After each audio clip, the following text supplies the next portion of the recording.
Hello friends, मैं राम विकास पांडे आपका विकास study Ayodhya channel पर स्वागत करता हूं। मैं जो है आवर्त सारणी स्टार्ट कर दिया हूं।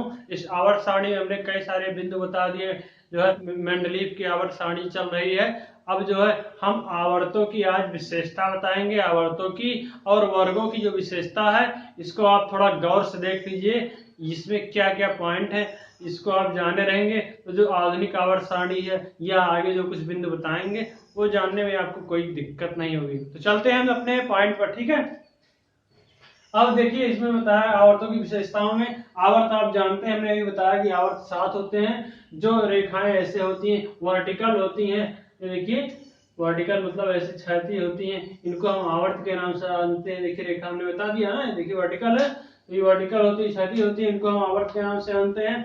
अब देखिए ये देखिए प्रथम आवर्त में मतलब कि अति लघु आवर्त इसको कहते हैं। इसमें जो है दो ही तत्व हैं, इसमें हाइड्रोजन और हीलियम है। देखिए हाइड्रोजन का प्रतीक है H और ये चीज जो है हीलियम का प्रतीक है। लघु आवर्त जो है इसमें 8 तत्व हैं। इसमें जो है बताया गया है कि ये दूसरे और तीसरे आवर्त में ये विकर्ण संबंध रखते हैं। विकर्ण संबंध मतलब कि दूसरे और तीसरे आवर्त के जो तत्व हैं आपस में विकर्ण संबंध रखते हैं। थोड़ा इसकी विशेषता देखिए क्या है विकर्ण संबंध में।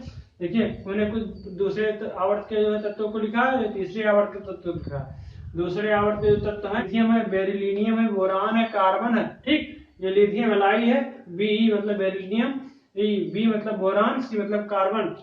ये तीसरा आवर्त है। तीसरे आवर्त में सोडियम यानी मतलब सोडियम, एम मतलब मैग्नीशियम, एल मतलब एल्यूमिनियम, ठीक।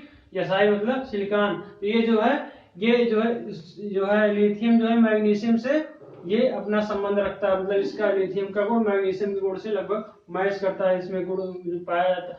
उसके बाद बेरिलियम जो है एल्यूमिनियम से जो है मैच करता है, फिर बोरान जो है सिलिकॉन से मैच करता है। तो इस तरीके से दूसरे और तीसरे आवर्त में देखा गया विकर्ण संबंध जो है एक दूसरे से रखते हैं। अब हम चलते हैं दीर्घ आवर्त में। दीर्घ आवर्त में हमने बताया था आपको 18 तत्व हैं ना। उसके बाद में हम चलते हैं जो दीर्घ आवर्त आपने देख लिया। दीर्घ आवर्त में जो है 18 तत्व हैं। इसमें ये बताया गया चौथे, पांचवें और छठे ना। ये देखिए चौथे, पांचवें और छठे जो है ये जो है आवर्त में दो जो है श्रेणियों में विभक्त कर दिया गया, सम और विषम श्रेणियां। सम और विषम श्रेणियों में सम में 7 तत्व हैं, सम में 7, विषम में 3 है। 7 3 ये हो गया, ये इधर तत्व हो गए। इसके बाद इन सभी तत्वों को मिलाकर जो है संक्रमण तत्व इनको कहते हैं। क्या कहते हैं? इनको हम संक्रमण तत्व के नाम से जानते हैं। छठा जो है छठे में देखिए, छठे में हमने बताया था आपको 32 तत्व हैं। 32 तत्व में कुछ तत्व आपको आवर्त सारणी में दिखेंगे, कुछ तत्व जो आवर्त सारणी के नीचे लिखे गए हैं। तो चूंकि उस समय जो है तत्वों की पूरी खोज नहीं हुई थी, मेंडलीव ने भविष्यवाणी कर दी कि जो तत्व बचे हुए हैं उनके जो लिए खाली जगह जो है छोड़ दी जाए, बाद में जो है उनको भर दिया जाएगा। तो ये जो है छठे आवर्त में 32 तत्व थे। उसके बाद में आठवां आवर्त देखा, आठवें आवर्त में 24 तत्व थे। तो ऐसे ऐसे जो है तत्वों की जो है वो हुई थी। अब हम चलते हैं अगले पॉइंट पर। अगले पॉइंट पर देखिए क्या है। आप अगली विशेषता देखिए, इसमें बताया गया है कि संयोजकता के क्रमिक परिवर्तन दूसरे और तीसरे आवर्त में दिखते हैं। मतलब पहले क्रम से जो है संयोजकता बढ़ेगी, उसके बाद क्रम से संयोजकता घटेगी। देखिए कैसे है। लघु आवर्त में देखिए पहले, दूसरे में पहले देखिए, दूसरे में ये समूह है 1 2 3 4 5 6 7, 7 चूंकि समूह है ना। उसके बाद देखिए तत्व यौगिक जो है हाइड्रोजन से ये यौगिक बने हुए हैं, ठीक। ये देखिए बात संयोजकता है, नीचे लिखा गया। देखिए लिथियम इसे के साथ ये ऐसे किया गया, ये LiH हुआ ना। उसके बाद बेरिलियम के साथ हुआ, देखिए बी, ये Be है, ठीक है। बेरिलियम के साथ हुआ BeH2 हुआ। उसके बाद बोरान के साथ Be, उसके बोरान के साथ हुआ BH3 CH4। उसके बाद देखिए NH3, उसके बाद H2O बना, फिर HCl बना। देखिए यहाँ इसकी संयोजकता जो है 1 है, यहाँ इसकी संयोजकता जो है 2 है, इसकी संयोजकता 3 है, इसकी संयोजकता 4। फिर देखिए घट रही है, हमने बताया घट रही ना। देखिए यहाँ 3 है, फिर यहाँ देखिए 2 है इसकी संयोजकता, उसके बाद देखिए यहाँ 1 है। तो आपने देखा किस तरीके से क्रमिक परिवर्तन यहाँ जो है दूसरे जो है आवर्त में दिखे। अब आप चलिए जो है तीसरे आवर्त में। तीसरे आवर्त में देखिए, तीसरे आवर्त में भी सेम कंडीशन है। तीसरे आवर्त में देखिए क्या है, ये तीसरा आवर्त है ना। इसमें देखिए कितने समूह, 1 2 3 4 5 6 7, ये 7 समूह में विभक्त है ना आवर्त सारणी। तो देखिए इसमें तत्व यौगिक है, ऑक्सीजन के साथ जो ऑक्सीजन के यौगिक है तत्व यौगिक। संयोजकता यहाँ एक से लेकर 7 तक है, ठीक। यहाँ तो ये देखा गया इसमें दूसरे में और तीसरे में, ठीक है। तो ये देखिए इसमें N2O नाइट्रस ऑक्साइड होता है, MgO Al2O3 SiO2 P4OO10 ना, SO3, उसके बाद Cl2O7। तो ये आपने देखा कि इसमें जो है संयोजकता किस तरीके से जो है, इसकी एक है N2O की, इसके बाद MgO जो है इसकी जो है 2 है, इसके देखिए Al2O3 की इसकी संयोजकता 3 है। किसकी संयोजकता की बात कर रहे हैं? वो जो तत्व यौगिक है उसकी संयोजकता की बात कर रहे हैं, ठीक है। उसके बाद देखिए SiO2 में इसकी संयोजकता जो है 4 है, ठीक। उसके बाद देखिए इसमें देखिए संयोजकता इसकी 5 है, इसमें देखिए 6। तो आपने देखा किस तरीके से जो है इसकी संयोजकता बढ़ रही है।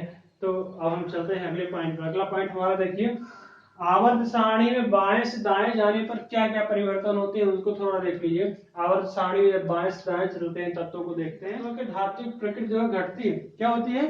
तत्वों की धात्विक प्रकृति घटती है। दूसरा पॉइंट ये होता है ऋण विद्युत प्रकृति में वृद्धि होती है, धात्विक प्रकृति घटती है और ऋण विद्युत प्रकृति में वृद्धि होती है तथा धन विद्युत प्रकृति जो है वो घटती है। आयनन विभव जो है बढ़ता है। क्या होता है आयनन विभव बढ़ता है। तो ये आपने देखा आवर्तों की विशेषता के बारे में। अब हम जो है आपको वर्गों की विशेषता के बारे में बताएंगे।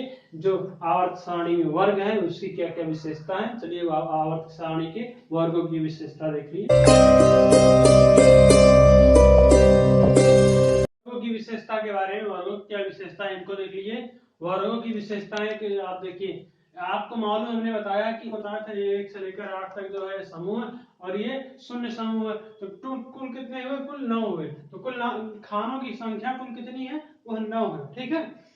हाँ, उसके बाद में देखिए ये जो इसमें 1 से लेकर जो 7 तक वर्ग हैं या समूह है, इनको 2 उपवर्गों में बांटा गया, ए और बी। क्या बांटा गया? 2 उपवर्गों में बांटा गया। फिर बाद में क्या हुआ देखिए, अगली जो है पॉइंट आपने हो गया। अब अगला पॉइंट देखिए, संयोजकता जो है ये कैसी होती है? ऑक्सीजन के साथ साथ जब क्रिया करते हैं तो इनकी संयोजकता क्या क्या होती है?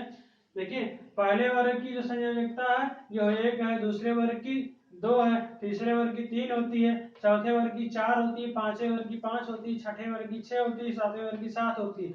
मतलब जो जिस वर्ग में है तब तो उसी वर्ग की वही संयोजकता हो जाएगी, ठीक। देखिए ये शून्य समूह के जो है, शून्य समूह जो है इसकी संयोजकता शून्य होती है। आप देख लीजिए कि यहाँ जो है शून्य की शून्य है, 1 की 1 है, 2 की 2 है, 3 की 3 है, 4 की 4 है, 5 की 5, 6 की 6 है, 7 की 7 है ना। तो ये सब हो गया। अब देखिए ऊपर से नीचे जब जो है चलते हैं तत्वों के ऊपर से नीचे जब चलते हैं तो ये पाया गया कि परमाणु भार जो है बढ़ता है। फिर अगला देखिए, अगला ये होता है, अगला पॉइंट है इसी में है, आयनिक जो है त्रिज्या में वृद्धि होती है। जो आयनिक त्रिज्या होती है ये तत्वों के, इनमें जो है वृद्धि होती है और परमाणु भार बढ़ता है। अब देखिए अगला पॉइंट, देखिए अगला पॉइंट हमारा है कि 1 से 7 तक जो समूह हैं, वर्ग हैं, इनमें जो है ऋण विद्युत प्रकृति जो है ये घटती है। क्या है? ऋण विद्युत प्रकृति ये घटती है। अब दूसरे ये जो है अगला देखिए, पहले वर्ग के समूह में जो है ये होता है प्रबल धन विद्युती है और जो है ये 7वें वर्ग के समूह में जो है ये पाया गया कि ये प्रबल ऋण विद्युती है। तो आपको जो है आपने वर्गों के बारे में बता दिया। अब हम जो है अपने अगले टॉपिक पर बात कर, मतलब कि आप अपने अगले पर बात करेंगे। तो आप देखिएगा उस पॉइंट्स को। मैं अब इस वीडियो को एंड करता हूँ। So thanks friend.